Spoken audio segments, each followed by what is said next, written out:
us about your experience as a startup founder during the coronavirus pandemic? How are you dealing with this situation? My experience as a startup founder, being the concept of a startup kind of a loose thing in nowadays. It is not easy, that's for sure. During the whole pandemic, we had the whole team working on a project that we just got funded. We closed the deal this February, so the timing couldn't be worse. Everyone was working full steam ahead. We were hiring new people, and then suddenly I said, "Everyone go home."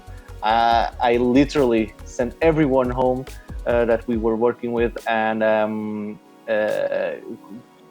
stored everything, computers, other equipments that we needed, and bleached the whole place just to make sure.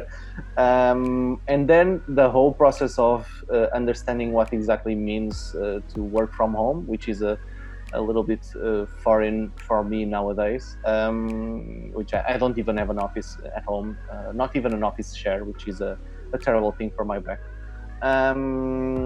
I suddenly noticed that yes, there was a lot of things that we needed to change. We had to buy new services to accompany the whole process of transplanting the whole development of games into everyone's homes. It also meant a lot of adaptation for everyone. I would say that easily we got 3 weeks late in our work just because of that process of adapting to this new reality. So the short answer is it was actually quite hard, but after that it engaged into a nice flow of work, and we are now catching up on everything.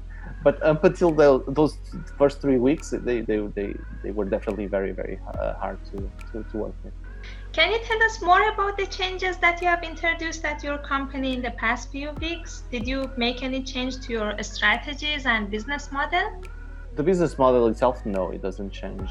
We are still essentially a game studio. Many studios actually already work from home. Many indie developers always work from home. We in a way,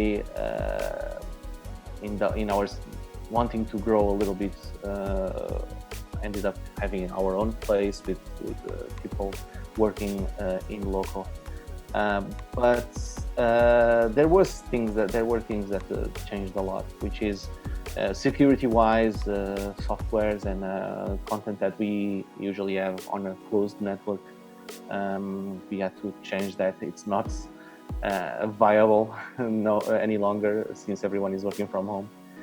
Even using VPNs and everything, it creates several layers of problems. So we had to restructure the way we had things distributed within the company. Also, we are so used to have people around us, and our own rhythm, which is going to lunch and eat something and just have a coffee and talk a little bit and see what everyone is doing. And suddenly there's none of that. And the first week it actually felt pretty lonely. We ended up having to create these new ways of communicating, to keep in touch, not just on a professional level, but also on a personal level. We didn't use Slack. We actually tried always to be as minimalist as possible in terms of softwares that we use. So Slack is a new tool that now it's part of the business, and probably will be for many times for a long time. It will be a little bit hard to let it go now. But I would say that essentially cloud services are now absolutely essential for the company. So that's the unexpected expenses that monthly come now, that usually we try to keep as much in-house as possible. Yeah. What are some of the new lessons that you have learned as a result of this health crisis? Is there anything that you plan to do differently in the future? Oh, definitely. I've learned I'm a firm believer that we learn from our mistakes, and I learned a lot of things during this transition. We actually had a very weird situation where we have a server also in the studio. The I forgot to to register the UPS battery that had a certain time of usage, and it ended up dying precisely on March. So it created several problems for us because there were a lot of power outages right after everything happened. It gave me a little bit more appreciation on the small details of each new thing that we bring into the company, because this was a while ago and had a very big consequence later on, which in a regular circumstance would be just going buying a new battery and solve that really fast. On a situation like nowadays, it's not possible, at least not as easy. But I definitely learned the importance of having to be prepared, very well prepared for a scenario where everyone works from home, which I felt that we were definitely not. We were not well prepared for this. I think that 3 weeks of delayed work was way too long for what we are currently working on. And even though I'm not expecting a new pandemic, you never know what's going to happen in the future. So being a little bit more ready and more efficient and fast in decision makings, I think it will be an improvement. Even if it's not to be used, those preparations are not to be used right away. But you never know. So yeah. I think we learn a lot, and also I think we learn even more about the appreciation of actually going to work. I think everyone misses going to the office, and at first, in the first few days, I thought that was not going to be the case, but wow, I can't tell you how much I miss going to the office. Anyway.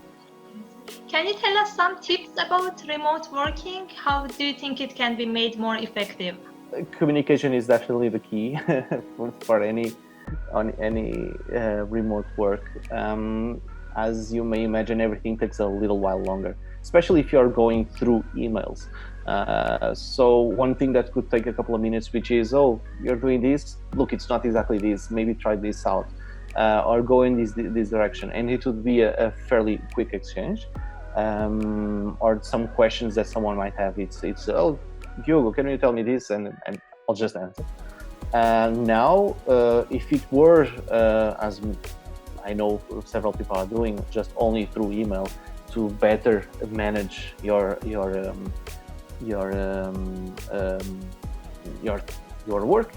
workload,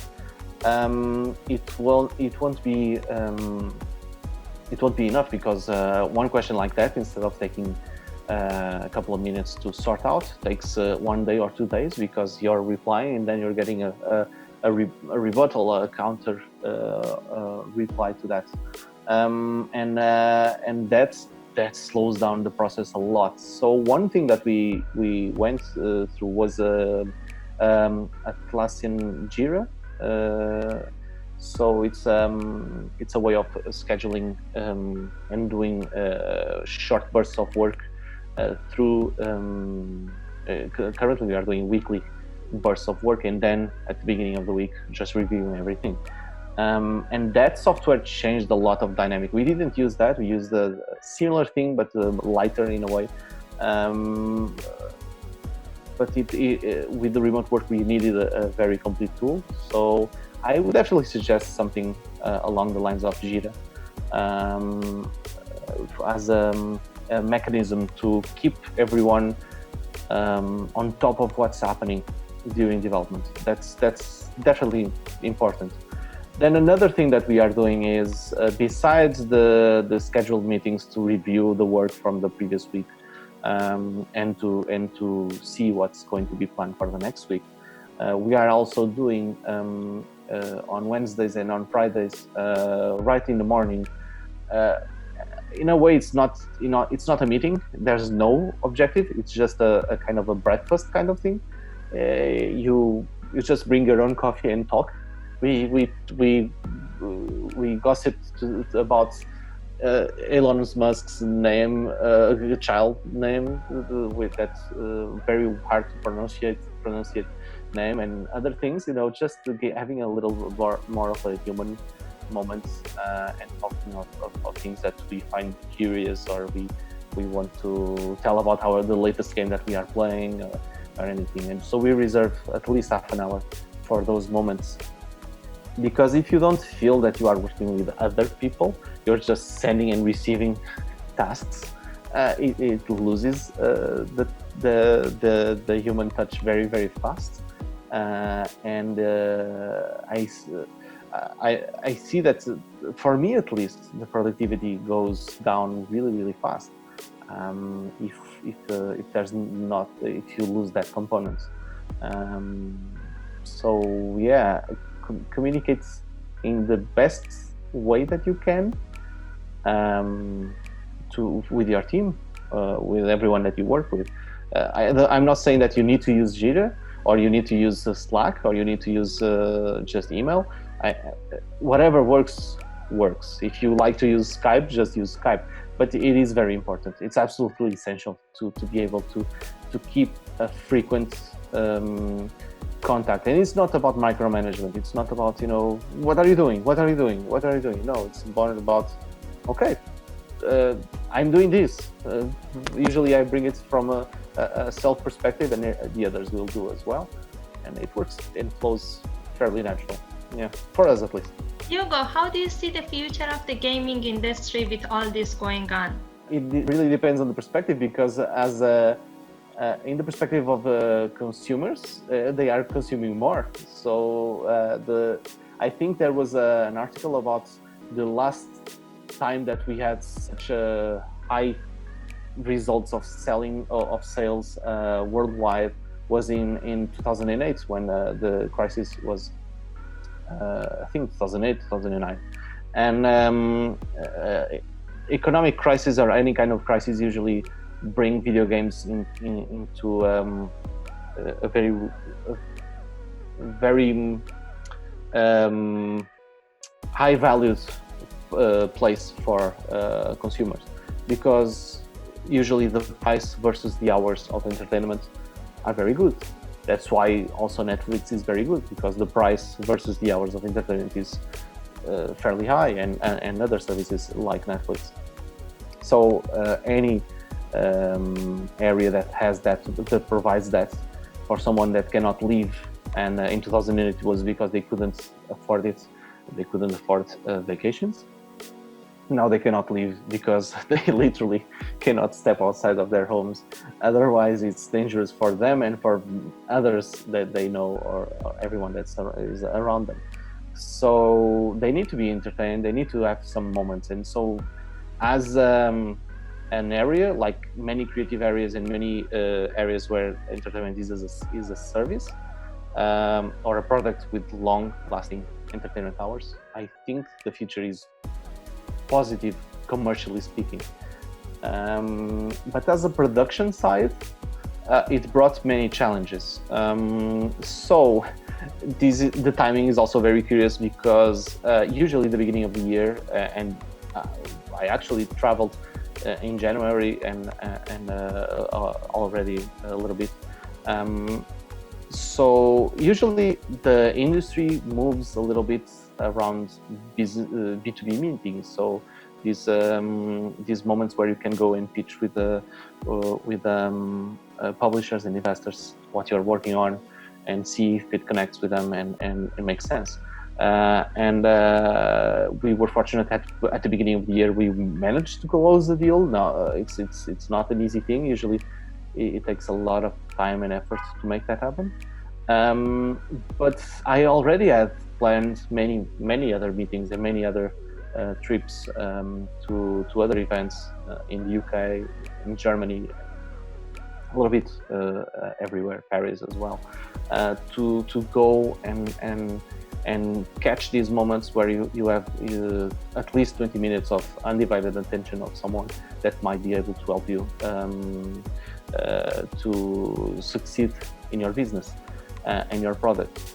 That no longer exists in a sense, which is there's no travels, there's no trips. We are in a lockdown now. Things are getting a little bit different, but still there's a limitation on what people can do. And everyone is trying to work around that, and a new way of doing business is kind of emerging from this, which is doing those same type of meetings through video conference, like we are also doing this interview right now. We are always trying to approach a new way of digitalizing, globalizing things, and this is very good because it brings a new future of opportunities from people all around the world that have a lot of talent, but are, for one reason or another, unable to invest in traveling, to go that extra step. And so, in a way, in a positive way, the pandemic was an equalizer for many indie developers all around the world. So literally there's no limitations since it's all over the internet. And I see that as a very good thing because I tend to try and look at things in a positive light. But it also means that on the networking side, the actual moment where you have to, hustle a little bit, there's a lot that gets lost. You don't go for a cup of coffee or a drink or a dinner with someone else that you connected with. You have to do it. You have to follow up in a very different way and try and find and connect with people in a personal level also. That is much harder to do over a Skype call or a Zoom call or whatever call. It doesn't really matter. And that's the side that I've seen a lot of people in the area struggling a little bit with. We will adapt. That's part of the job, and those who are adapting really, really well, they will actually learn something new and grow from that point on.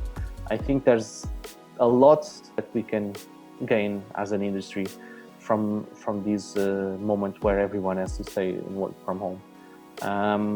But it's definitely not healthy. That's my main concern for any industry, not only games industry. It's that it's not sustainable to stay and work from home for too long of a period. That's the bleakest side of things that I see. I feel myself a little bit depressed for staying at home and for being forced to stay at home for this long. It really depends on the person as well. So yeah. How do you see the future of the startup community in Europe? How do you think startups can bounce back and continue their business? The biggest problem is the startups that are already started up in a way and started up in the worst timing possible for them. For those startups that are really dependent on the economy in general, they most likely will not survive. It's very, very hard it's easy to create a business. It's hard to maintain it. And to maintain it is already a very hard thing to do. To maintain it during a pandemic and while you are dependent on many things, if you don't have any type of support from the government or Europe or it's not going to happen. And most financial supports will be, and rightly so in my opinion, directed towards industries and companies that are already very well formed and have a lot of people dependent on them. Even though I obviously also think that there should be more support for startups that are now in a scenario that's not only it might be their first company, and their first company is like a terrible experience right away. It usually isn't that good, but at least from my experience. But but it's even made worse with that scenario. So unfortunately, I see that there will be a lot of startups that will not survive this period. But new startups after this process, they will begin with a very different mindset. They will already start with a sense of either we still being on a scenario, or a cautious scenario, or from the alertness that we will all have for a couple of years until we forget, of actually thinking that this might happen again. I know people that already lost their business for this. I know people that lost very big deals because of this. It's hard. It's heartbreaking. They pour their everything into those projects and companies. So it's very hard not to relate. It's very hard not to feel the stress, the anxiety. But if we think that we can, as a startup that already exists, work to not only survive this, but actually to thrive on opportunities that might show up because of this. And I know it sounds a little bit opportunistic, but as a business, you have to think a little bit like that, in my opinion, at least. If you start looking at things like, this is the new reality, how can I make something with this? If people have that right mindset, they will manage. So I would say, do not count with any support, financial support, but make everything you can and make everything it's possible to make sure that you create something, create a business that it is prepared for the worst. I thought I did even before this, but I wasn't expecting a full worldwide pandemic, so maybe I'm being too conservative.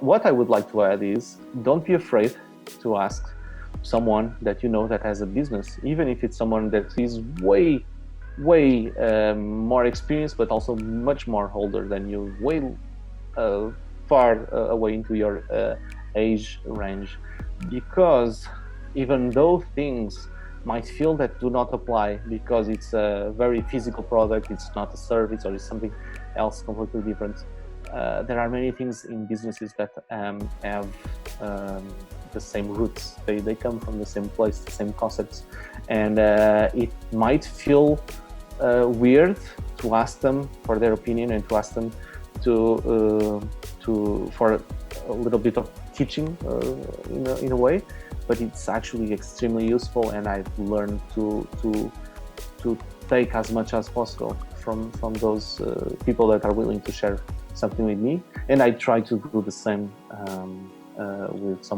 with anyone that asks me my opinion on anything. That's my message. Thank you so much for your time, Diego. I really appreciate it. Thank you.